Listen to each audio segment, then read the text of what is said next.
What's good, everybody? Your boy Dexter Henry here with my guy Anthony Gallo coming to you. March Madness What's is going here, on, y'all. dude?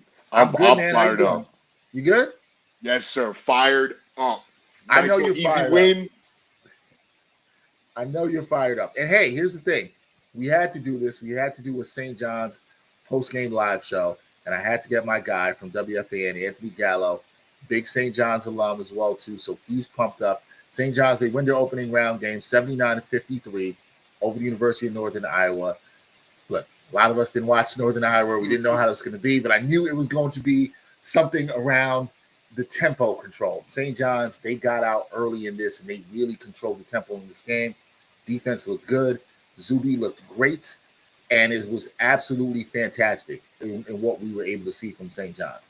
Just a fantastic performance. We're going to get into this game and more about it later, but what Anthony and I are going to do right now is we're going to step aside. We're going to be with you real quick. We're going to be right here with you, but we are going to bring in Rick Pitino, who is now talking to the media live, and we're going to give you a chance to hear what he had to say after this big win for St. John's. So we had to stop it, choke it down, and make our threes. And tonight, obviously, it was 30-9 from the three-point line, which was big. Rebounding-wise, it was 45-29. Bryce Hopkins, to my right, is playing great basketball right now. He just does all the little things that are making us win. Played a lot of minutes. Zuby got a lot of rest, so he's ready for the winner of this game. Ready for questions, and make sure that you tell us which student athlete you want to talk to. Zach Brazil, New York Post. Bryce, the Big East tournament, probably three of your better games of the year, and your offensive efficiency has gone up. And now tonight again, what do you think is kind of, you're making more threes? Is there anything specific that's happening for you lately, offensively? Not really. I feel like it's just being comfortable. We're playing some really good basketball. We're playing together as a team. We're not thinking out there on offense. Coach gives us all the, confidence and freedom in the world to play, which makes it easy for us to play. Our focus is on the defensive end, and, that makes it easier for us on the offensive end. Lorenzo Reyna with Clutch Points. Question for Zuby. Do you feel like that now you're starting to realize that you're playing your best basketball, or do you still feel like the best is still yet to come on your end? Absolutely. The best, even for me and the rest of this team, I think our ceiling is still high. There's a lot of things that we can still improve on, and we're playing really pretty good basketball right now. The effort is there. We're competing on both sides of the ball, but, I feel like we can still take it to a whole new level. In the back. Mike McCarron, New York Post. For both players, the last four games you guys have gotten out to pretty quick, big leads. What do you attribute that to, and how important is that to maintaining over the course of 40, especially, as the competition gets even harder as the tournament goes along? One of the biggest things, we're preaching, to ourselves is, coming out and setting the tone early. Like you said, with the Big East tournament and now this game, we came out, really strong, and we were able to, hold the lead, and they were a really tough opponent, but we played together, we competed at a high level, and we understand, the stakes is nobody wants to go home, and this is one step to the bigger goal. Roger Rubin from Newsday. Question for Zuby. Zuby, you talked at the beginning of the season about the idea of going beyond where you guys had gone last season, and now on Sunday you're going to have a chance to do that. Can you sort of speak to this opportunity and how significant it might be for the guys on your team? It's really a blessing, playing in March Madness. Obviously, it's a lot different than the Big East. Guys are really excited. It's a one-of-a-kind opportunity. March, anytime you have an opportunity to still be playing in the month of March, it's really a blessing, and guys are really excited. And now we move on to the winner of the Kansas versus Cal Baptist game, and we're looking forward to it. Kevin Connolly, Storm the Paint. Bryce, can you kind of expand upon, the idea of how fast your team has been starting over the last four games? You've opened up each game on at least an 8-0 run. Just what goes into these fast starts of the last four games?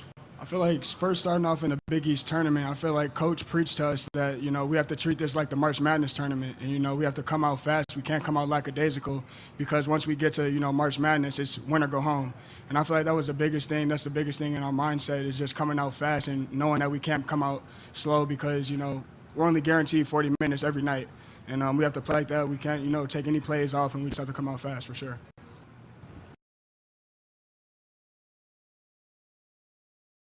I think we stopped there, and some good things you heard, from the players there, and Anthony. And the thing I'll talk about first, I think we can get into is the fast start. This team has been getting off to fast starts. We've seen this the last couple of games. They scored the first 13 points in this contest. This game was never in doubt. Maybe a little bit in the second half when you saw that 8-2 run by Northern Iowa to start that second half, but this game was never in doubt, and this team really starts fast. I did think there was a funny moment. You texted me about that when Rick Pitino is up 20-3, and he's like laying into his players up 17. You know what I mean? Well, he was killing. I always mess it up. I just call him Lefty, but he came on the court there. I don't even know what he was getting mad about, but I also think that's the standard he's set, and these guys have bought in, and those two guys specifically are the perfect example of that. And the fast starts is exactly the kind of thing that they lacked early on against Iowa State, Bama, Kentucky. I have it up here. Auburn. So like the big games they lost early, they either started slow or didn't have a prolonged good start, where it was maybe they had like a good 2-minute start and then they dropped off.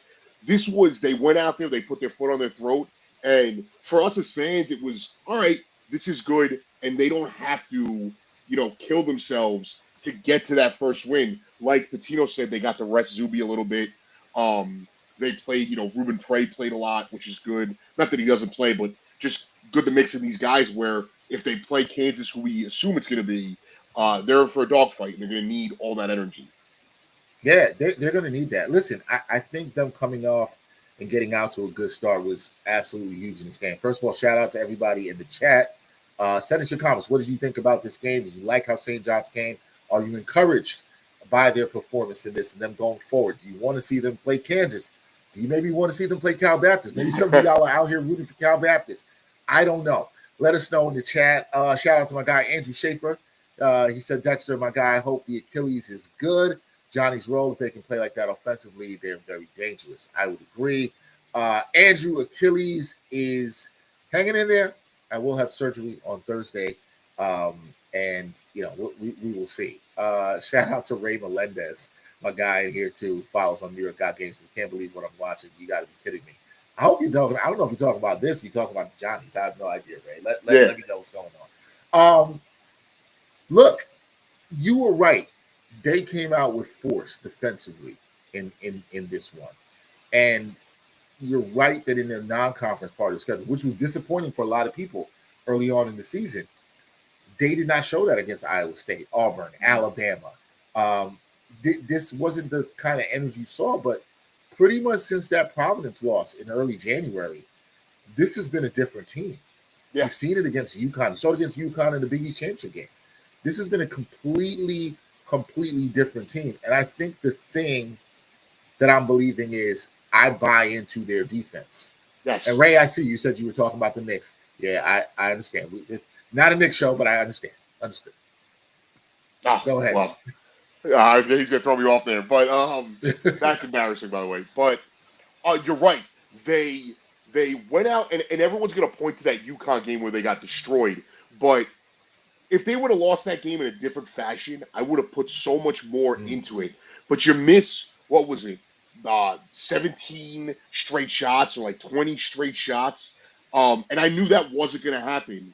And I think the biggest thing was, they said it on the broadcast, this team, since that Providence game has obviously changed, but the one thing they've done is they've become a more upper echelon offensive team. We know Pitino's teams play good defense. We know this specific group can play good defense. I think the guards, whether it's, Jackson, at time Mitchell having that to be more of a guard player, Dylan Darling, falling into a more reliable ball handler. Shannon, all of them have stepped up, but the biggest thing was offensively, they're efficient, and it's not just hoping Zuby can get you out of a jam. And Bryce Hopkins, a guy I've defended all year, and rightfully so, he deserved to get crushed early on in the year. Yeah. But I've said it from the beginning, when they are out of rhythm and the game gets mucked up, I trust him more than almost everyone but Zuby to play within their game plan, with their style. So to see him starting to play better is a huge deal. And you saw it in the Big East final. He didn't have a crazy game. Zuby got all the accolades on that one, but he was a calming force and was doing all the little things. And I think you saw a little bit of that tonight from everyone, but specifically from Hopkins. And if they could shoot the ball the way they did, if they could move the ball around offensively, they're a top 10 legitimate contender in this entire thing. Okay. So with that being said, that could mean you. So, okay. How confident are you as an alum, as a fan? This is a big question. Yeah, confidence is a whole different question, my friend. Whole different question. How confident are you that they can get to the second weekend? Because that's what they're trying to do. They're trying to go past where they did last year. They're trying to get to that second weekend. Rick Pitino's trying to get this program here to at least the Sweet 16. How confident are you that they can do that? If I'm giving you out of a 10, I would say 7. And it's not mostly – it's mostly because of what happened last year, where I was so confident they were going to walk into the Sweet 16. And they got punched in the mouth, and they just got away from everything. R.J. Lewis played bad. They just looked not good. They also last year were a little bit more undisciplined. Yep. This year, I think what they got screwed in was more this bracket they got put in and not the seeding. Kansas is a tough team to play. It's a tough second round opponent, possibly. Yeah. I think Rick Pitino is in that next class above Bill Self, but Bill Self's one of the best guys to do it the last 30 years, and it's not going to be easy. I am confident they can win that game. It's not going to be like tonight, but right. It's two different stories, because with Pitino, you see his teams always get better as the season goes along. But as a traumatized sports fan, I still have all those big losses early on in the back of my head, and I look at it two ways. Like, either they only could beat UConn as a good team. I guess you want to throw Villanova in there too. Mm-hmm. Or they played those games early, so when it got to this moment, they were prepared. So there's the Scar fandom part of me, and then there's this is what Pitino does, and that's where my confidence lies. I think he's one of the 4 best ever to do it, and they're good. I think talent-wise, coaching-wise, they can compete with any single team in the country. They just have to do it, obviously, first deal with Kansas or Cal Baptist. And the one thing I will say, too, is obviously we all want to play Cal Baptist, but if they could beat Kansas, that means they could beat St. John's, too. So it's not like, you're watching your favorite football team play, and you're the 1 seed, and you're like, I hope I can get the 7 seed. It's a little different because, like, all right, this team just knocked them off. In a single-game elimination tournament, we've seen it happen a million times where a team gets hot. And their confidence starts to grow. Yeah. Now, the same, just to bring that, I love that point. The same could happen for St. John's, 100%. where they beat Kansas and they've gotten past where they didn't get past last year in the second round, and their confidence grows even more, right? Like, there's a lot to we can do that. We'll talk about the potential matchups here, but I wanted to also talk to everybody about the box score tonight, because you look at Zuby Ejiofor, another double-double, Anthony, 4 blocks. The one thing about Zuby is even when he doesn't have it going offensively, he can still give it to you defensively. And he was all over the defensive glass, blocking shots. Bryce Hopkins, who you mentioned, 2 of 3 from downtown, 13.6 rebounds. The guards in this game, Dylan Darlin, was 3 of 10, 6 points. He was 0 of 6 from 3. Yeah. Josiah Sellers put up 9 threes, hit 3 of them, 4 of 11 from the field. And, Dosan Sannon, he hit 2 threes off the bench. I liked how he shot the ball lately. Ian Jackson with a 1-3 off the bench. And, Ruben Prey, we saw him also hit a couple of shots. Look, I've talked about this with Zach Braziller, my colleague. And shout out to Zach and Mike Vaccaro, who out there in San Diego. They asked a couple questions in the press conference. We know this, a lot of this about you feel good about St. John's' front court? but it's about the guard play. You know, and I think the guard play is going to be even more important. I'm assuming Kansas is going to win. I'm going out and just assuming that the better team is going to win here. How big do you think it is that the guards, not just in that game, but if St. John's is going to make a deep run in this? And listen, I'm going to let everybody know about my bracket. I picked St. John's to go to the Final Four. Oh, I'm gonna say something that might disappoint some people.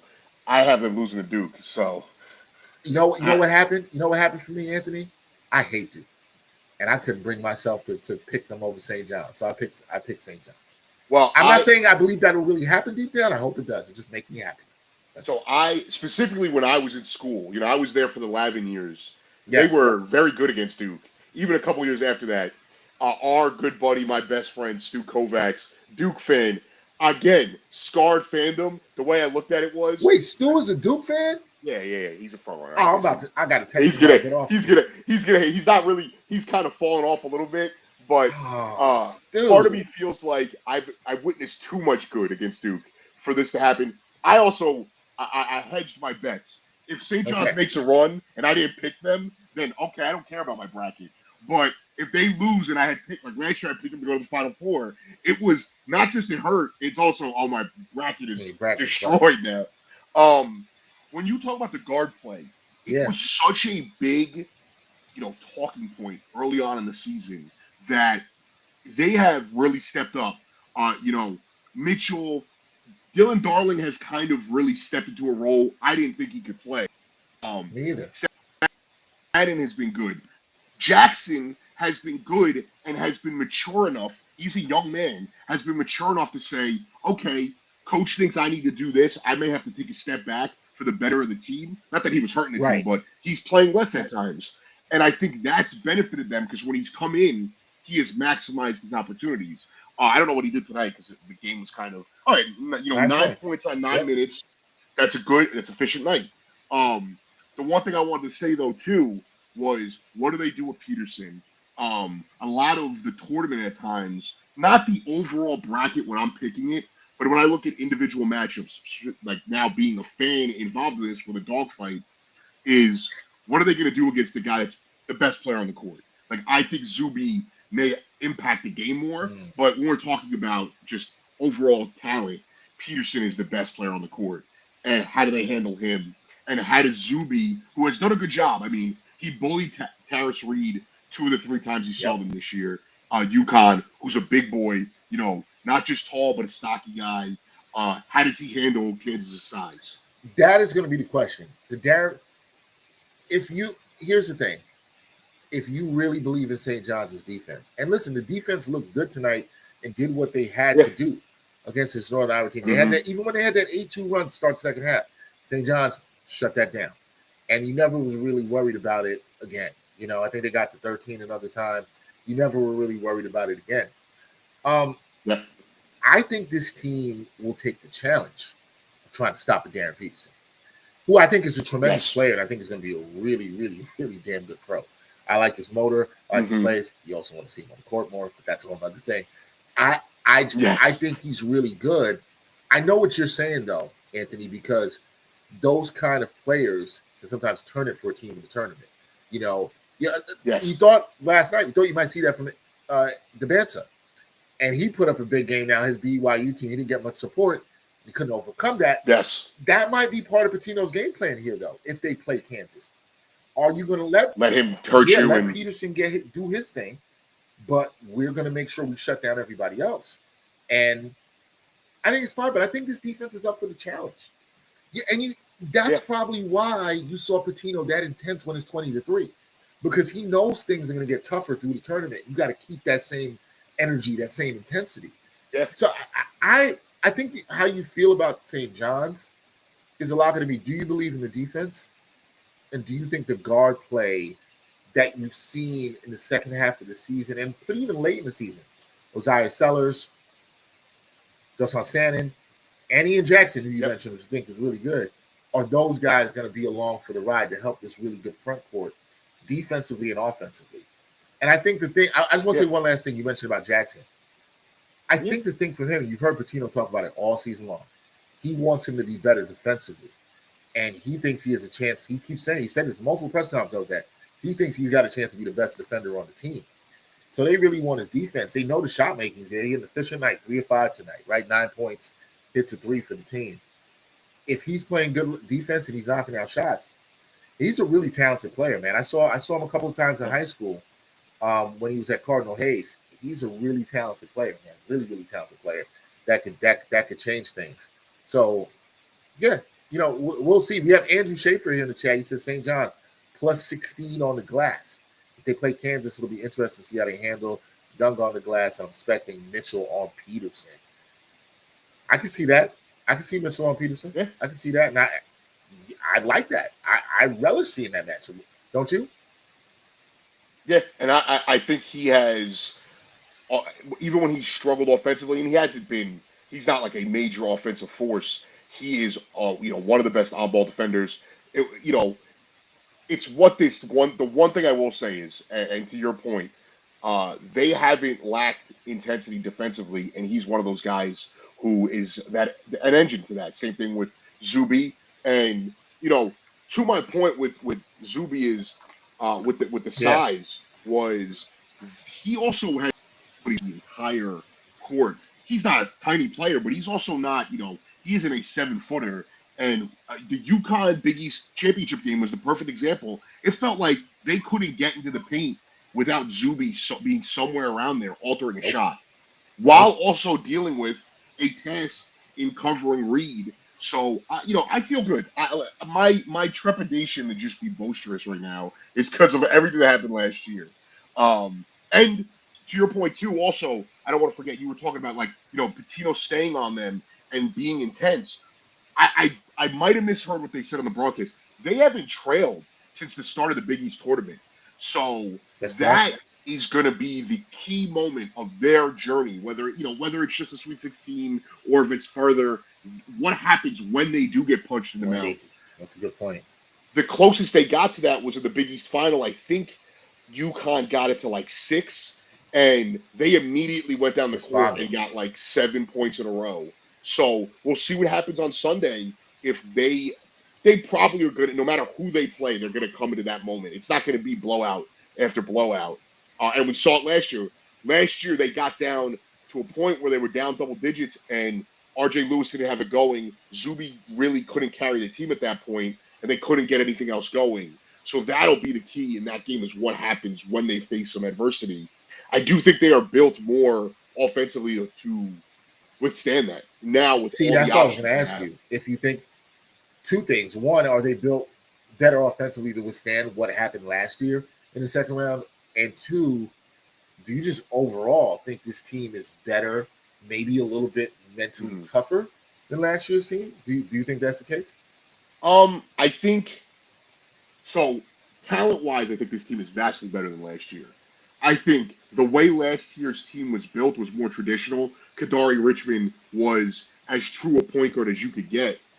But his biggest downfall was his inconsistent scoring ability, being able to knock down a shot when he can't get to the basket. And not to put it on him, I'm just using that as an example.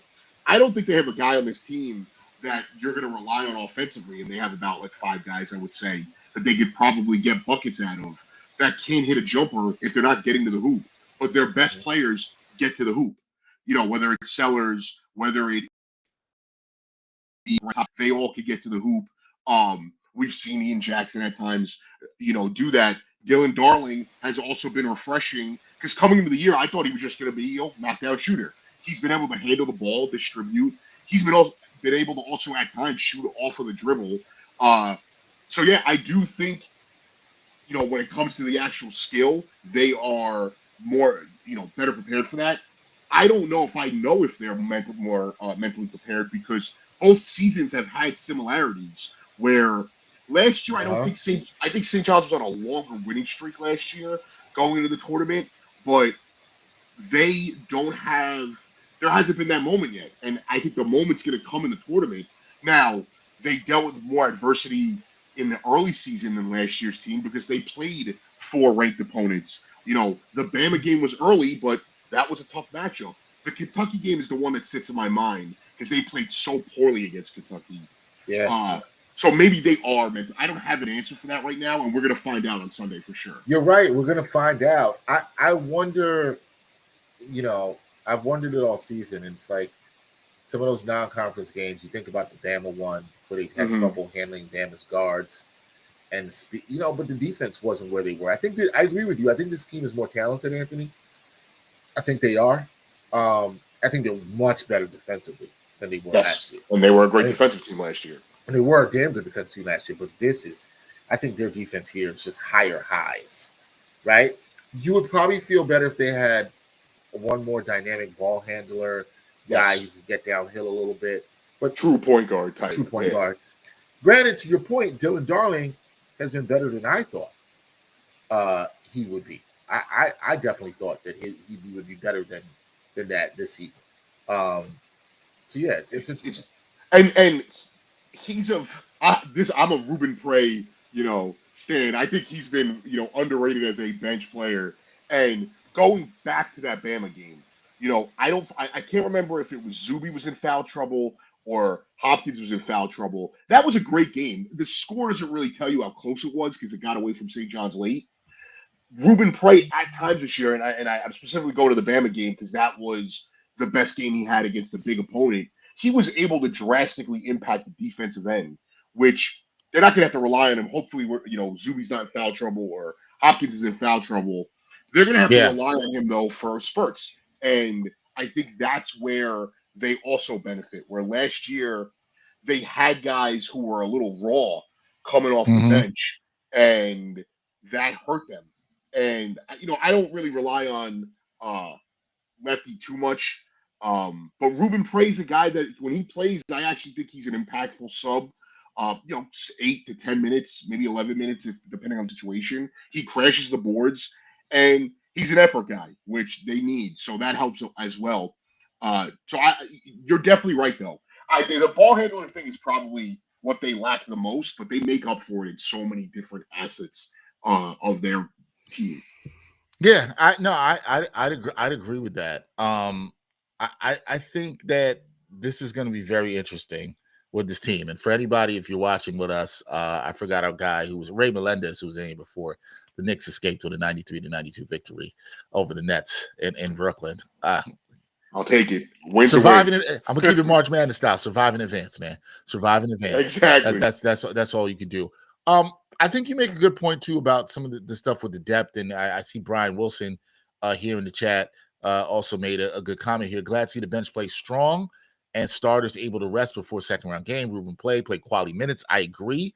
I thought that was big that Ruben Prey was able to give good minutes here. Even Lefty came in and got quick 5 points, even though he got chewed out by the coach for a little bit. You did see that. Look, I'm sure we're all, and we're not going to go too long. We'll go a little bit longer. I know everybody wants to go watch the Kansas Cal Baptist game so they can see who St. John's is playing. I know you have scars, Gallo, from last year, but it is a different year. It is a different team, and you're right. We don't know how battle tested or mentally tougher they could be because of what they went through in non-conference play. We don't know. I guess my question is, do you look at this as a situation where the only thing that can hold this team back is want to in themselves? Like, I don't want to get too far ahead. And I saw Andrew Schaefer say they could potentially play Kansas, Duke, and UConn. And I do think St. John's got a little bit screwed with their seating and bracket placement. 100%. Right? I think they did. But I don't even think it was the seeding. I think it was just placement. the bracket there and is where they got screwed. The fact, to Andrew Schaefer's point, the fact they could potentially play Kansas, Duke, and UConn is crazy for a team that won the Big East outright and won the Big East tournament. Yeah. That's wild. It's wild. But, every year we got an issue with the committee, and here we go. This is true. This is very true. Well, I mean, you look at, I don't even want to get into it because I could really get into it. Fine, go ahead. All of they could have taken a 5 in any other bracket, and I wouldn't even, I knew they were getting a 5. The way Joe Lenardi, who I really trust, and I think he's really great at it. Great. He was pretty adamant. He was like, there would have to be a bunch of results for them to jump up. Now, it doesn't make any sense that they're top 15 and they're not, at least a 4 seed. I think they were 13th or 12th. going into it. But anyway, that's where they got screwed, was the bracket. Now, I just looked it up real quick. I'm not gonna. I know they beat. I had known they beat Arizona, Kansas. Yeah. They actually have a lot of really bad results against good teams. They play in a tougher conference, Yeah, obviously. but give it to me. What do we got? So they did beat Houston and Arizona at home, but they have losses by 18, 16, 23, 10, and then Wait, another who were the 22-point losses loss. by 18, 16, and 23? Who's that to? So they lost Iowa State by 18. This is all from February on. All So in when they conference. beat Arizona in early February. So they lost to Iowa State on the road by 18. They lost to Cincinnati by 16 at home. They got beat by 23 on the road to Arizona, lost by 10 to Arizona State, and then lost by 22 to Houston in the conference tournament. So again, a lot of these teams are teams that I think are some of the best teams in the entire country. But they also have their struggles against, if we want to say that St. John's has struggled because it was so early in the season, those are more recent results. They have had their struggles against big opponents. They also there's more opportunity for them to play these opponents. So it's tough to just hold that against them. But I'm trying to talk myself I see into a that. little bit I more see that. confidence. I see that. I wonder if Kansas, with all that being said, there's an argument they may not have played a team as physical or as good defensively as St. John's. As good as I think Arizona is, and I think Arizona's damn good. Yeah. St. John's is very physical, and you wonder how that style works. Andrew Schaefer has a question here. He says, "What's the biggest concern going against Kansas?" I mean, for me, I'll say mine. For me, it would be Darren Peterson just going off and them getting to a good start and then trying to recover from that. Because you make a great point. They've got off to all these good starts. It's actually the opposite of what the Knicks are doing right now. They've gotten off to all these good starts, and they punched teams in the mouth first. But what happens if this is a game where Darren Peterson comes out and he's cooking and they punch in the mouth first? We really need to see how they'll respond to that. So I think my thing is, it's two things. It's the one part you said. What if they have the lead and the team comes back and takes it from them? How do they respond to that? But what also happens if Kansas gets out to a quick 8-0 lead?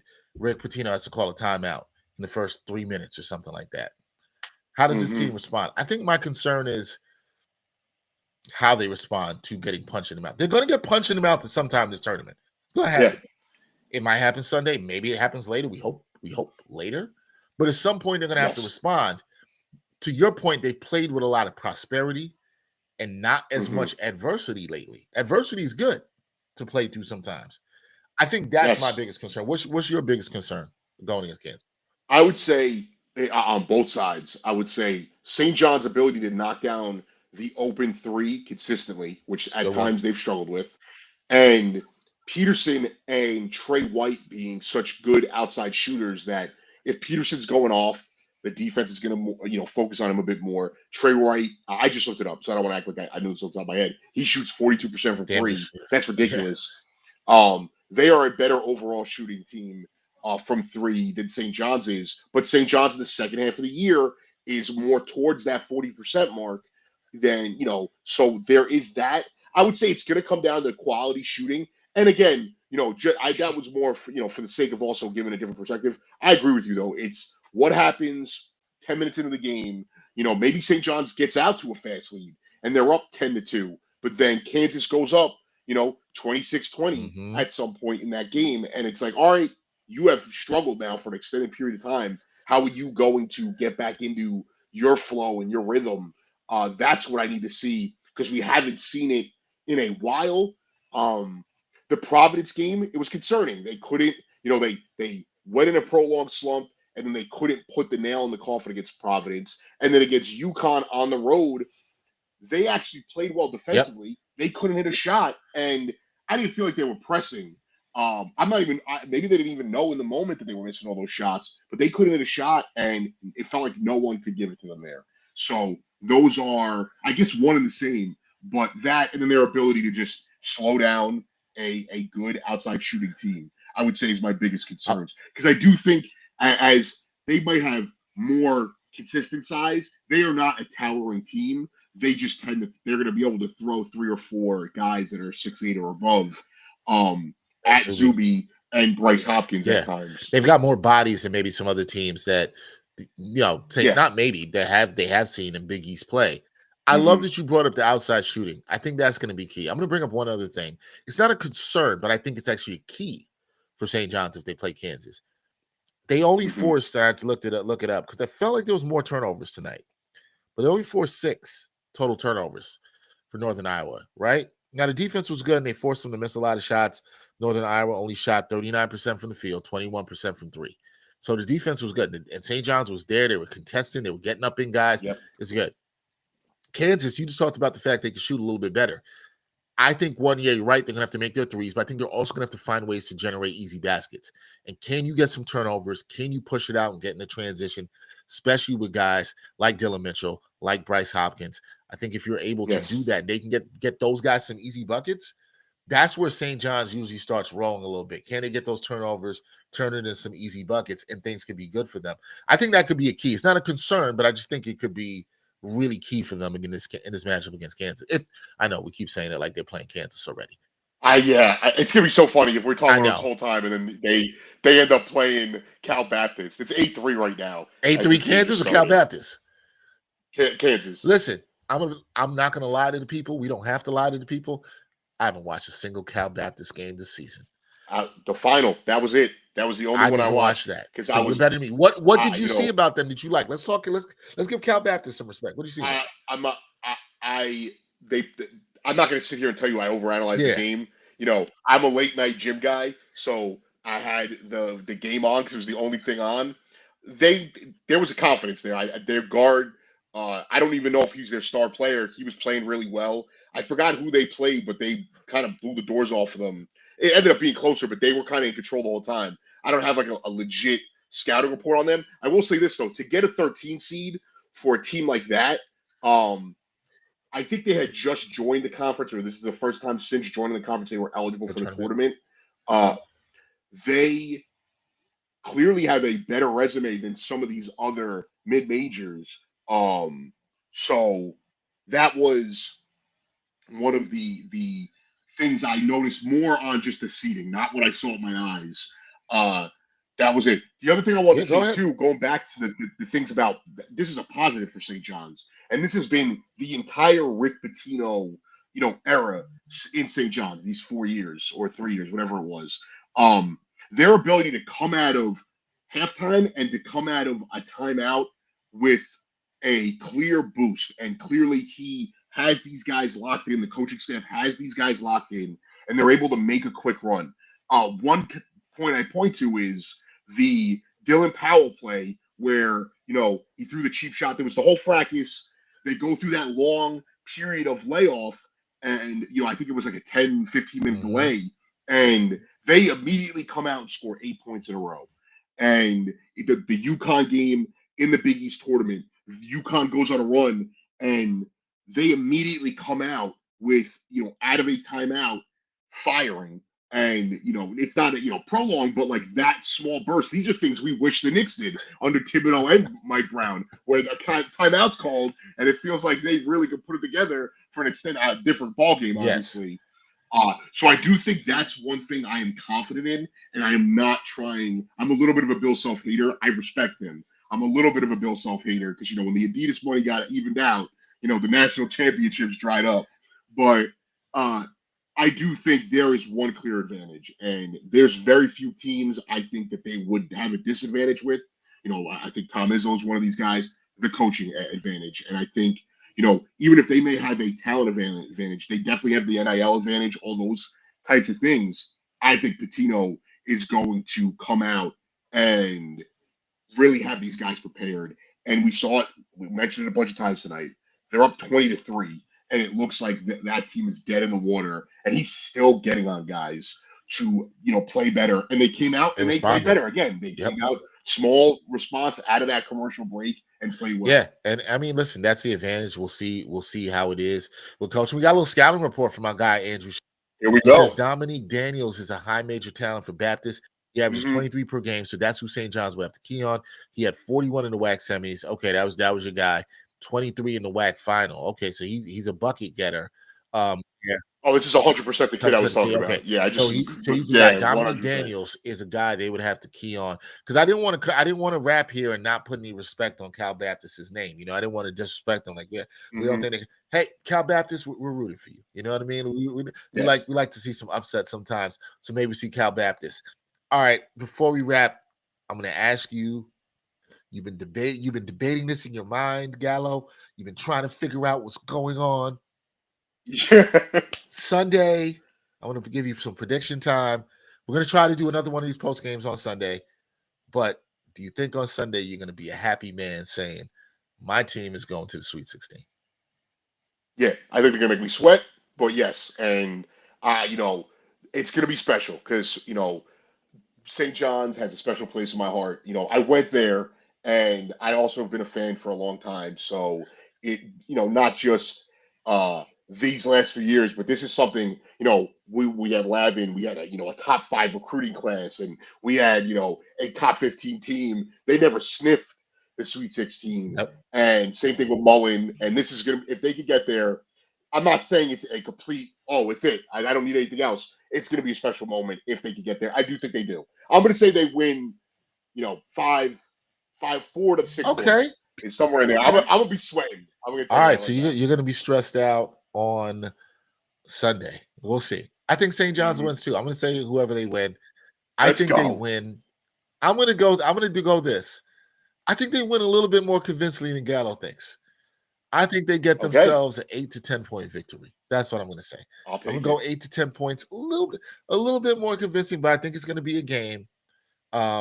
We'll see. I think this team is a lot. The team's confident. The coach is confident. I spoke with Mark Jackson last week after the Big East Tournament final. He's very confident in his team.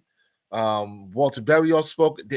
A lot of people around the organization, in the school, the program they're very, very confident in this team. And I think this team's confidence is high. Let us know what you think in the chat. Let us know in the comments.